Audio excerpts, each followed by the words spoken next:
আসসালামু আলাইকুম প্রিয় ভাই ও বোনেরা, আশা করি সকলেই অনেক বেশি ভালো আছেন। আমিও আল্লাহর অশেষ রহমতে অনেক বেশি ভালো আছি।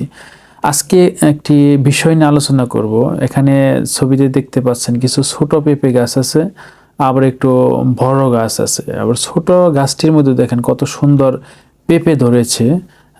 একটু পরে দেখতে পাবেন অবশ্যই বড় গাছ। দেখেন এই যে ছোট্ট একটা গাছ, বাট কত সুন্দর পেঁপে ধরেছে। আবার দেখবেন বড় গাছ, বাট সেটাতে তেমন একটা পেঁপে ধরে নাই বা সুন্দর নয় পেঁপেগুলো। আমরা সমাজে অনেকে আছে ছোট বলে অনেকেই খুব তুচ্ছ তাচ্ছিল্য করি। ওইটার সাথে দেখেন এটা একটু বড়, কিন্তু তারপরে এটার মধ্যে পেঁপে তেমন আসে নাই। বা এই যে এখানে আরেকটা আছে তার চেয়ে একটু বড়, তারপরেও দেখেন বেশি ভালো নাই। সামনে আরেকটি পেঁপে গাছ আছে, দেখেন কত বড়, কিন্তু এটার পেঁপে দেখেন সুন্দর নয় বা ওইরকমভাবে বেশি ধরে নাই। তো আমি যে জিনিসটা বলছি, এখন ছোট্ট এই গাছটাকে যদি কেউ তুচ্ছ তাচ্ছিল্য বা অবহেলা করে, তাহলে কিন্তু কেটে ফেলতে পারতো, এই ফলগুলো তাহলে পেতো না। আমরা সমাজে ছোট ছোট মানুষ যারা মানে নিম্ন শ্রেণীর যারা, তাদেরকে খুবই তুচ্ছ তাচ্ছিল্য করি, খুবই নেগলেক্ট করি, খুবই অবহেলা করি। বাট এটা মোটেও উচিত নয়।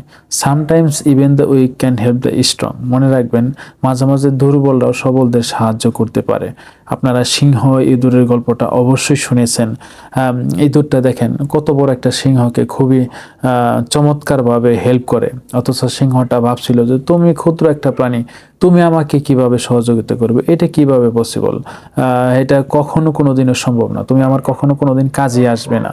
তো আমরা এই জিনিসটা মনে রাখার চেষ্টা করব যে ক্ষুদ্র হোক, তুচ্ছ হোক, ছোট হোক, কখনো ক্ষুদ্র বলে তুচ্ছ তাচ্ছিল্য করব না। কারণ ক্ষুদ্র ক্ষুদ্র বালুকার কণা বিন্দু বিন্দু জল গড়ে তুলে মহাদেশ সাগর অতল। ক্ষুদ্র হতেই বৃহতের সৃষ্টি, এটা আমরা মনে রাখবো। তবে সাধারণত যতটুকু সম্ভব আমরা এই বিষয়টা অবহেলা করব না বা এড়িয়ে চলবো না। ক্ষুদ্র যারা, সেগুলো অনেক সময় কাজে লাগে। আপনি দেখেন আপনার বাসার কাজ করে দেয় কে? ক্ষুদ্র যারা মানুষ, তারাই। আজকে আপনার বাসাটা নির্মাণ করছে কে? এখন তাদেরকে যদি আপনারা অবহেলা করেন, তুচ্ছ তাচ্ছিল্য করেন, তাহলে কিন্তু কখনো আগানো সম্ভব না। এজন্য সবসময় মনে রাখবেন যে সবারই দরকার আছে, ধনী গরিব উঁচু নিচু জাত, আমরা যেটাই বলি উঁচু জাত নিম্ন শ্রেণীর জাত, সবারই সমাজে দরকার আছে। জুতা যে সেলাই তাকেও দরকার আছে। আমরা যেমন ভুয়া বলি বা আয়া বলি, মানে তাদেরও দরকার আছে। একটা বড় রেস্টুরেন্ট দেখা গেছে, সেখানে যদি খাবার পরিবেশন করার মতো যদি কোনো লোক না পাওয়া যেত, তাহলে কিন্তু কাউকে খাবার এভাবে পরিবেশন করা পসিবল হতো না। আজকে যদি দিনমজুর বা ওয়ার্কার যারা, শ্রমিক বা রাজমিস্ত্রি বলেন, কাঠমিস্ত্রি বলেন, এরকম টাইলস মিস্ত্রি বলেন, যারাই বলেন, স্যানিটারি আপনার যদি টয়লেটে জাম বেজে যায়, তখন কিন্তু ওই দেখা গেছে যে আমরা মেথর যেটাকে বলি, তারা এই কাজটা যদি না করে দিত, তাহলে কিন্তু আরও বেশি প্রবলেম হয়ে যেত। সো আমরা যতই আমরা অহংকার করি, এটা আরও ভুল। আমরা কখনোই অহংকার করার চেষ্টা করব না।